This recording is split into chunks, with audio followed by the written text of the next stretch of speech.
Who is excited to cover another after movie? Me neither. So, a quick recap. Hardin wrote a book about Tessa and his relationship without her permission, and it became a bestseller. But now his publicists want a new book. Only, uh-oh, Hardin has writer's block. To convince Hardin to write more, she takes him to a club and she and her friend have sex with him. As a publicist, it's all about making your writers perform, of course. This causes Hardin so much stress that he needs to go on a holiday, where he dreams about hooking up with the flight attendant. So you may have noticed that Tessa is barely in this movie, and that's because Josephine Langford was done with this horrible franchise. So the series was supposed to end after the fourth movie. They shot an ending, but the studio wanted a fifth movie. Josephine Langford didn't want to come back, so all the footage we see from her is from deleted scenes or the original ending of the fourth movie. And honestly, good for you, girl. So Hardin is on vacation and he meets up with an old friend, Natalie, played by Mimi Keene from Dancing Under the Sheets Education. And she's a little upset to see him. But why is she upset? Is it A. Hardin made a bet with his friends that he could sleep with her? B. Made her lose her scholarship? Or C. Leaked a spicy tape of her? It's all of the above.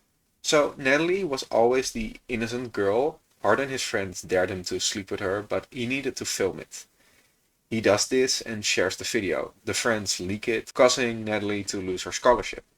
Can somebody explain to me why this goddamn idiot isn't in handcuffs? He's always drunk in public, starts fight, a stalker, leaked a sex tape, and don't forget burned a fucking house down. Listen, I want to make this a long video, but nothing happens in this movie for almost an hour. Like Hardin and Natalie just hang out, she forgives him, and that's kinda it. It looks to get a bit interesting when Hardin and Natalie, her friend, get arrested for fighting, but he gets bailed out quickly. In the end, Hardin decides to write his next book about him and Natalie, just like he did with Tessa, but this time he asks permission. She says yes for some reason, and that's the last thing we see of her. This movie ends with a wedding of Hardin and his brother Landon.